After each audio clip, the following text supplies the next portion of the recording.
Gather up your dinosaur friends. It's time for Aaron Does It Wrong in association with Casey Hudson and WorldWorkings.com. This is the body shape of a European starling, and we're going to evolve it into a sternovula.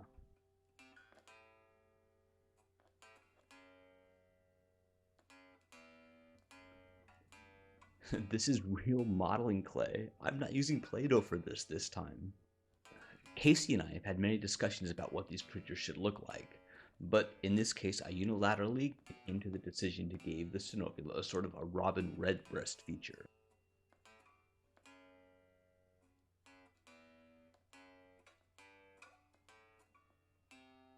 Do this by creating your slug of clay and blending one side to the rest of the model.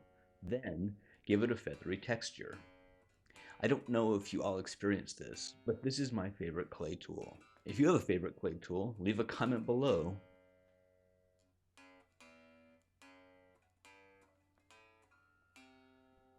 This lump of clay will be the head, but this is not a regular bird. This is a Neolithic big-brained bird with a heightened mimicry ability.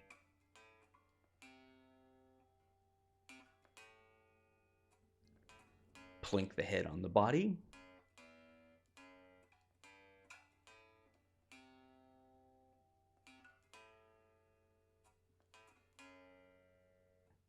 I've been looking forward to this part. All of my YouTube heroes all use an X-Acto knife to make a mouth, and this carving tool to hollow it out. The experience did not disappoint. I know that I've discussed my favorite tool, but I use this a lot as a smoothing tool. It's not really a tool. My smoothing tool is actually the stick from a Korean rice dog. You saw me use this for the orrery, but this is my last one, so it looks like we're getting more Korean rice dogs soon.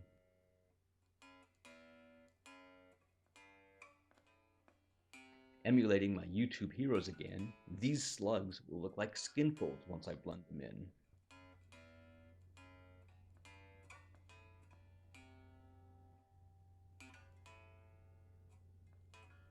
Once you've created your wings, you're going to want to repeat the process of smoothing them and texturing them, and then determine how you want them to fit on the rest of the body. Use a piece of wire as a base to hold them.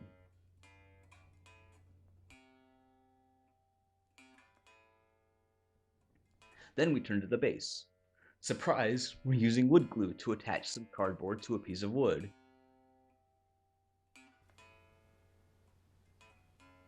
I cured my clay using polyurethane, which mostly worked. Glue these fissures back together with superglue and strengthen them with string. Ultimately, this will be covered by more clay, which will behave like a ply and add strength and stop the whole thing from moving. Use 2 little clay balls to make the eyes and some slugs to form the troglodytic brow line. The second layer of clay worked really well, and it sort of looks like the sternovula are evolving stronger working muscles from tool use.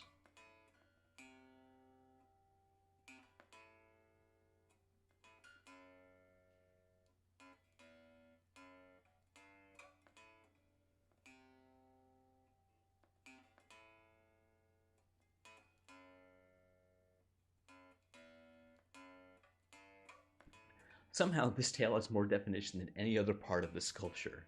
Jam it on and smooth it to the rest of the sculpture.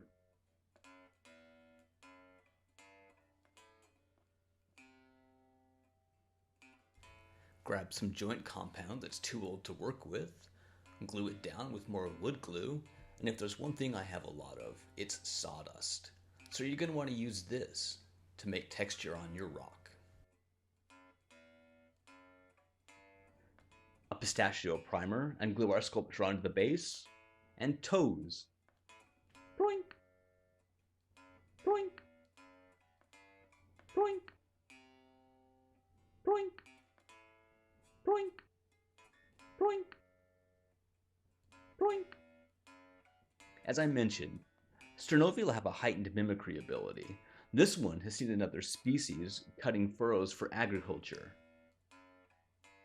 It's using its rice dog stick to start an agricultural revolution in the sternovula species. European starlings have a sort of a sheen to them. We're going to use this blue paint to try to mimic that. Because it doesn't have hands, tool uses worn the feathers from the wing joints. Here's a fun speculative question. How does a creature without hands evolve into a tool-using person?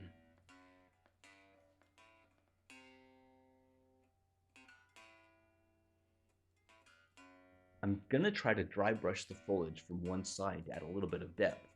I'm also gonna try this on the legs and beak. European starlings appear mostly black with blue under highlighting. Is that a thing? I'm gonna mimic this by covering the body with black paint and let the textures that we carved into the sculpture highlight the blue undercoating.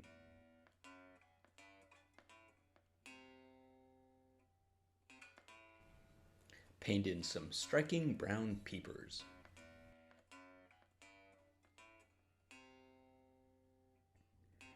After we paint the base, I can present the glamour shots. And I'm really proud of this sculpture. It's my first ever attempt at a sculpture, and while I can see the flaws and places where I can improve, I'm happy with this as a first attempt. If you're attempting something that you've never done before, you should be proud that you're trying something new too. And as always, please support Casey by reading her blog and send your best wishes to Clotilde in the comments. I'm Aaron, and I'm proud of the way that I did this wrong.